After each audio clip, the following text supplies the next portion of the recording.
Okay, what's up, everybody? Good morning. Welcome to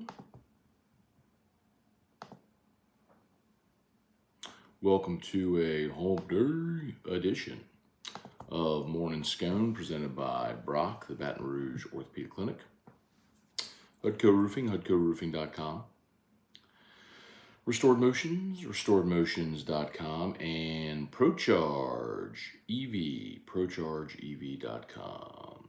I hope your Wednesday's off to a great start. Thing we had anticipated for a while is now official. Derek Carr officially released by the Raiders, which means we will wait and see if the Saints are able to make a deal. Reports on Tuesday were that Carr was planning on taking free agent visits.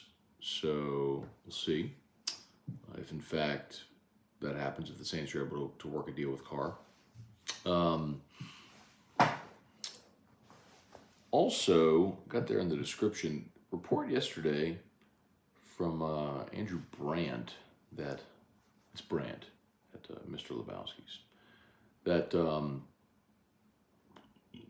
Saints could be interested in Baker Mayfield. Now, that would be a pretty fascinating twist. So if you're not able to land Derek Carr, Mayfield falls in that category of certainly less than Derek Carr. Although younger, Mayfield's 27.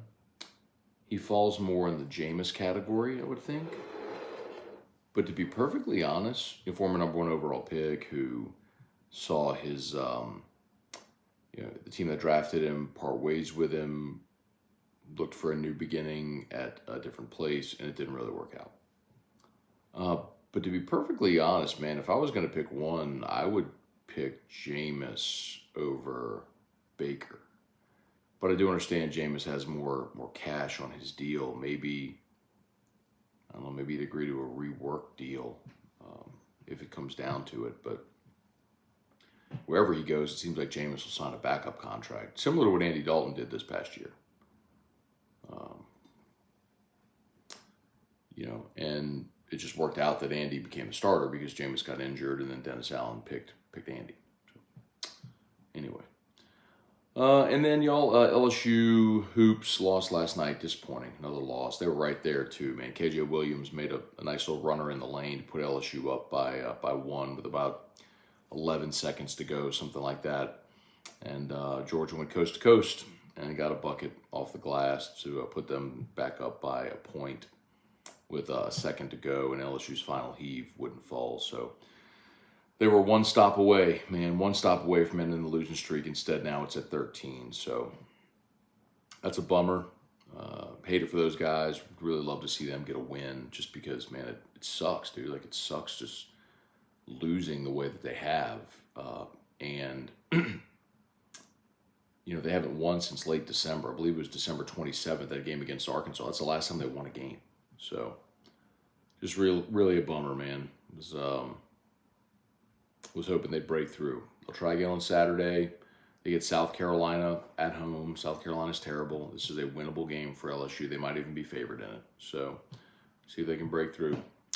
Okay, we'll say some good mornings. Kelly Gross, what's going on? Jason Austin, David Coslin, Megan Hurst. Appreciate y'all for being there.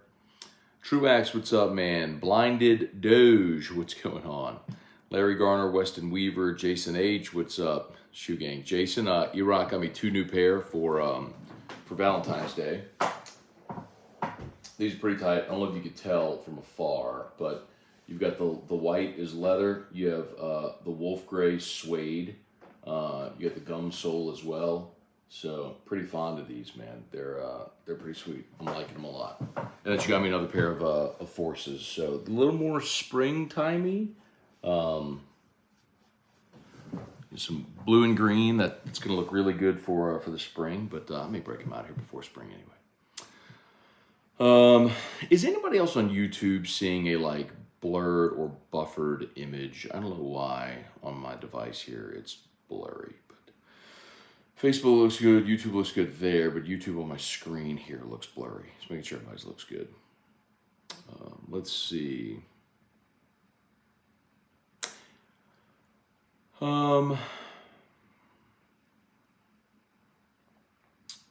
Jesse Brown, good morning. What's a realistic deal for Carr?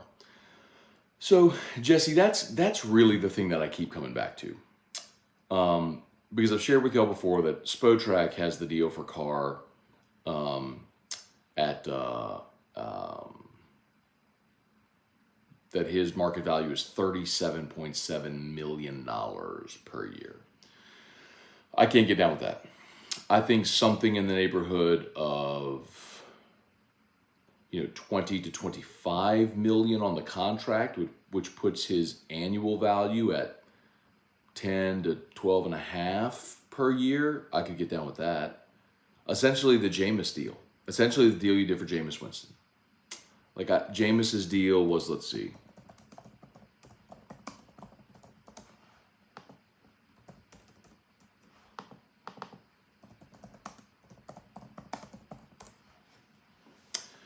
Jameis signed a 2-year, $28 million deal with $21 million in guarantees. So 28, 2-year, 14 per. Like I can get down with that.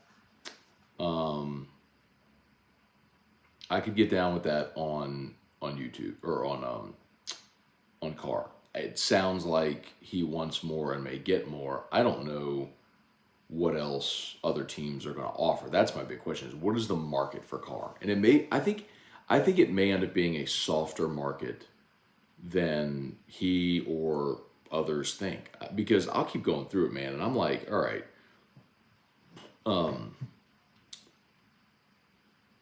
Look at the teams that need quarterbacks. Well, Houston's going to draft a quarterback. Indy's going to draft a quarterback. Carolina likely drafts a quarterback, although they could, sign a veteran. The Jets need a quarterback, but are they waiting on Rodgers? If Rodgers leaves Green Bay, well, Green Bay's got their quarterback in Jordan Love. Garoppolo's out there as well, so in the veteran free agent quarterback market, it's not just Carr. So you see what I mean? Like, I don't know what that market looks like for Derek Carr.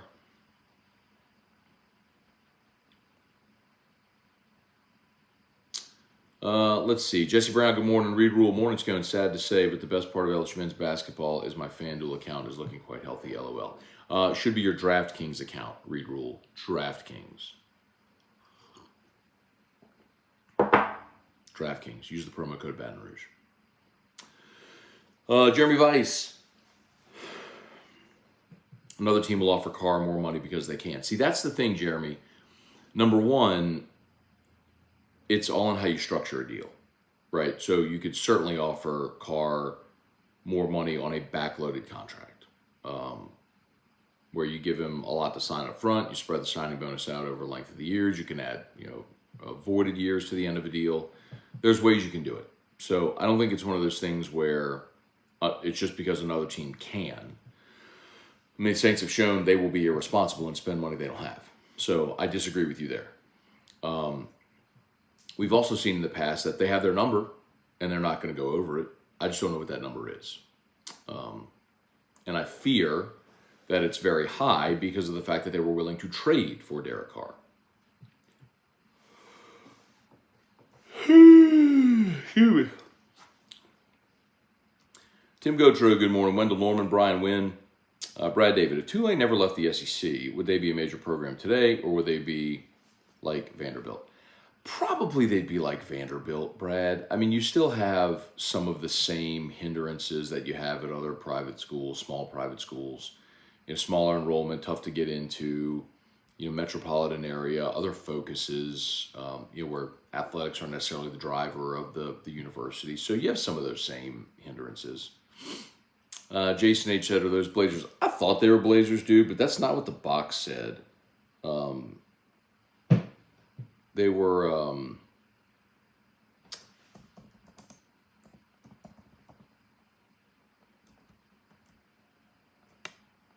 I'll go get the box in a minute.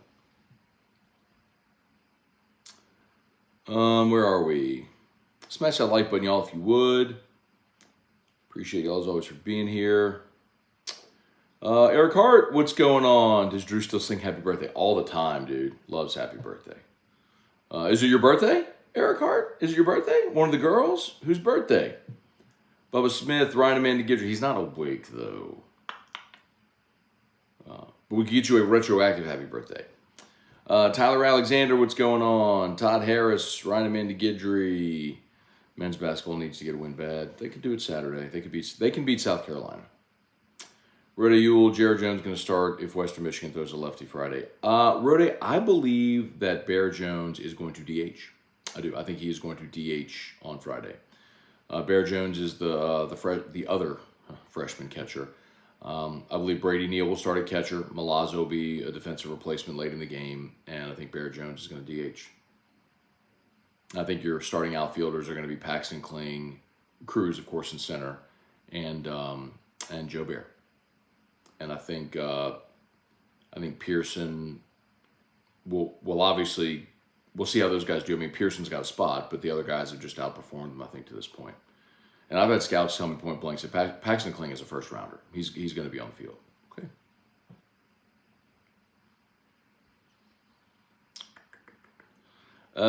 Brian Pinton, good morning from Lakewood, New Jersey. All right, Brian.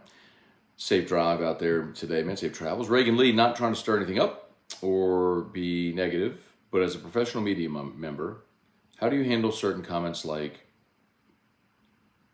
Kramer saying you're lame for that? Just move forward, or do you address it? Yeah, no. So I talked to Kramer privately about it. Because there was no reason for me to go back and forth with him on Twitter. So, because all that does is draw more and more attention to this. Like most people, who asked that? That was Reagan. Most people, Reagan, like have no idea what you're talking about. So if I were to go address it and Kramer and I got no back and forth, it just brings more attention to it. So I talked to him privately about it. But Kramer and I are friends. Like I've known him a long time, and when I covered him, he's been really good coming on the show. Kim's been great coming on the show, But my comment wasn't intended to be a shot at Kim. It was an illustration that it's absurd that something that's supposed to be an honor is so controversial that people aren't even willing to talk about it. That was the point I was making. Could have worded it better for sure. I told him that. Ryan DeLon, the Otter with another good night last night. Oh, I got to check. Charlie Cavell, Jacob Willis, what's going on? And the other thing too, Reagan, is understanding, like, I get it with Kramer. It's his mom. Like it's his mom. He's gonna be defensive and defend her, and I get that. So you deal with a lot of that. The amount of times I've had parents, siblings, people close to players, whatever, come after me for an opinion. It's part of the job, man. I say it all the time. The worst part of being in the opinion media is having opinions, because no matter what your opinion is, you're going to upset somebody. So you just deal with it. Like people that struggle with conflict or with having people mad at them, you're not going to be good at this job. Chance Babin, I thought Bob Starkey had a fair response to the court naming yesterday. Chance, I completely agreed with everything Bob Starkey said. I agreed completely with what Bob Starkey said. That Sue Gunner would have been embarrassed that they circumvented the process, and that she would have been honored to have her name on the court. I completely agree. That's very plausible. That's also not the issue at all. And that's the point that people keep missing. South Louisiana Living, what's going on? Tim Gotro, Leon Williams, Jason H., Damon Hinderberger, Brian Wynn, Ronnie Duga, Eric Wilder, out of more. Matt, my expectations couldn't have been lower for LSU basketball, but at some point, some criticism has to be warranted, right? I don't. What do you want to criticize, Eric? Like, tell me your criticism. Tell me. Like, I want to hear it. Like, what's the criticism? They're not a good team. They don't have players. They have a low mid-major roster. I mean, you brought in Derek Fountain from Mississippi State, who couldn't play on a bad Mississippi State team. You brought in Cam Hayes from NC State, who got benched and lost his job. You brought in the kid from Northwestern State, who hasn't really even been able to play on this team. KJ Williams has been a stud. You brought in Juice Hill from Murray State as well. That transition has not gone well. You get Adam Miller open looks. He struggled to make them. Tell me. I mean, I'm open ears here. Like, I'm curious. Like, you don't have length. You don't have rim protection. You don't have scorers. You don't have a dominant scorer other than KJ Williams, who can win some 1-on-1s and get a bucket in the lane. Like, tell me what the coaches can do different. Like, you don't have a good team. I don't know what else to tell you. Like, you don't have a good basketball team. Like, you don't have a talented roster. You have a roster that, and the writing was on the wall early in the season. And no matter how many times you try to say this early in the year, people don't want to hear it. You played a bunch of quad 4 opponents. Like, when you were 11-1 to start the season, 9 of your 11 wins were against quad 4 opponents. That's quad 4 is the lowest tier of basketball. And a lot of those games, if you remember, like, it came down to end game scenarios where you made plays to win against awful teams, because you're not a talented team. You're a low mid-major roster is what you are. Like, you could go compete with low mid-majors. You step up into the SEC, which might be the second toughest league behind the Big 12 this year. Like, it's not going to go well. I mean, I don't know what else to tell you, man. Like, I don't know what else to say. Like, I don't know what else Matt McMahon and his staff can do. I mean, you can draw up a play, work the offense, get an open look, but if your college basketball player can't hit an open look, I don't know what to tell you. Like, what do you do? And you could say, well, who recruited the players? The coach who inherited a roster that had 0 scholarship players and was facing sanctions. So how do you go recruit? What do you sell to an elite player when you're embroiled in the middle of an NCAA investigation and you went and got a bunch of guys that weren't playing or had lost their jobs where they were before? There's a reason they weren't playing where they were before. So, like, I nobody likes to lose. I get it. Like, it sucks. You also have to be realistic with what it is you're watching. There's a reason LSU gave this man an 8-year contract. 8 year. They gave him an 8-year deal because they knew it was going to be an uphill climb. And it is. So, like, let's look at next year and say, okay, who does he bring in? Does he utilize the transfer portal? Let's see how they finish. They got 3 winnable games coming up. You can beat South Carolina. You can beat Ole Miss. You can win some of these games coming up right now. You can beat Vanderbilt at home. Like, let's see. Maybe they get to 4 conference wins. Okay, well, they get 4 this year. What if they could double it to 8 next year? All right, well, now you're looking at something, right?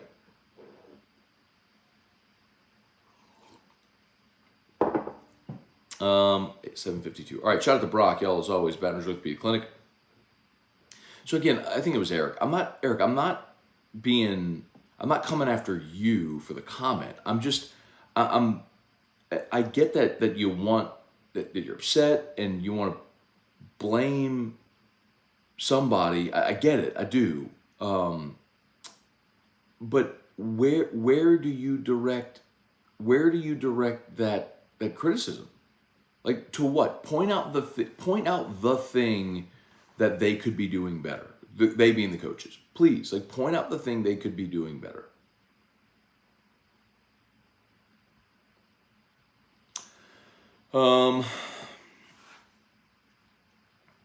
Keith H., how bad can men's basketball get? I mean, they could lose out. They could lose any game they play. They could also, I think they could win 3 of their remaining games.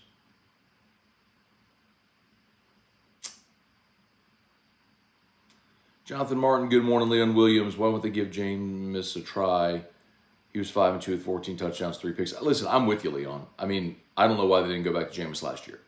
But it's just clear Dennis Allen and Pete Carmichael, that's not their guy. They're moving on. So, okay, like, that's where you and I as fans, we don't get to make personnel decisions. I would have loved to have seen them go back to Jameis last year.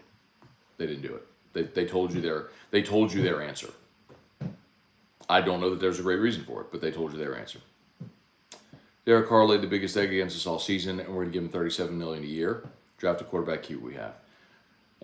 Again, Leon, I'm okay bringing in Derek Carr. Not at $37 million.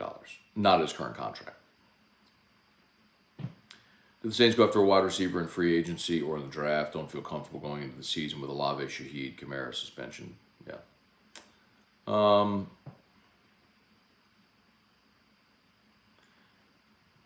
Well, they also need to re-sign Juwan Johnson.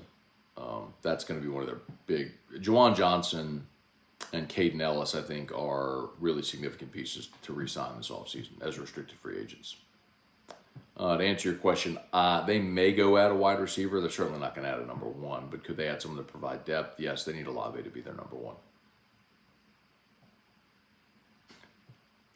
Eric Wilderado, I feel like a critical piece missing with the poop discussion is the role small children play in ruining it.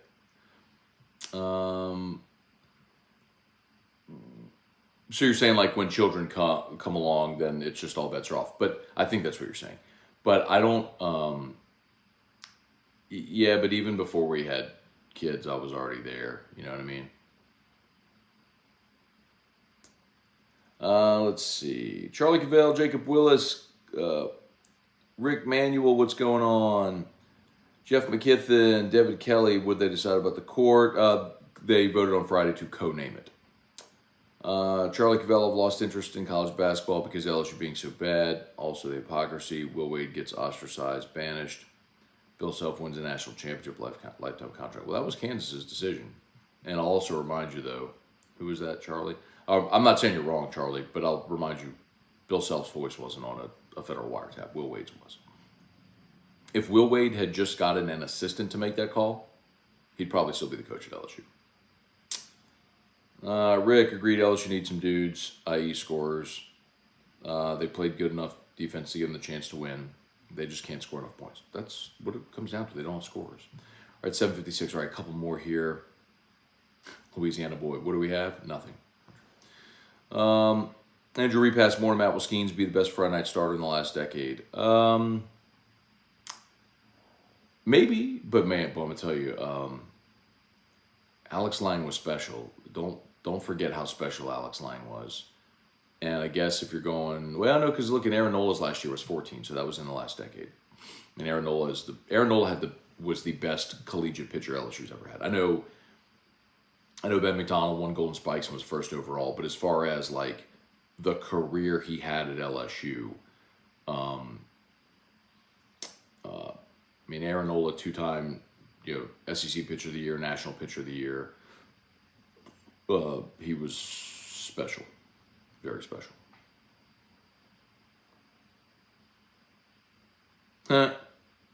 Adam Fontenot. Aaron Rodgers signs a one-year deal with the Jets, then goes to Minnesota and loses in the NFC Championship to the Saints. I'd be for it. Little Brett Favre redo. I got you. All right, y'all. I got to go. Thanks so much for watching, as always. If you're on YouTube, please smash that like button. Facebook, please like the page, share the post. As always, we appreciate you for being there. Shout out to Brock, the Baton Rouge Orthopedic Clinic. Hudco Roofing. You need an orthopedic, go to Brock. You need a roof, give us a shout at Hudco. Hudco's pinned there in the chat. Restored Motion's going to go see Crystal tomorrow. So if you have pain, book a session with Crystal Poche at Restored Motions. And ProCharge EV, ProChargeEV.com. Electric vehicle chargers for your home, commercial buildings, ProChargeEV.com. All right, y'all have an awesome day. We'll see you. Peace.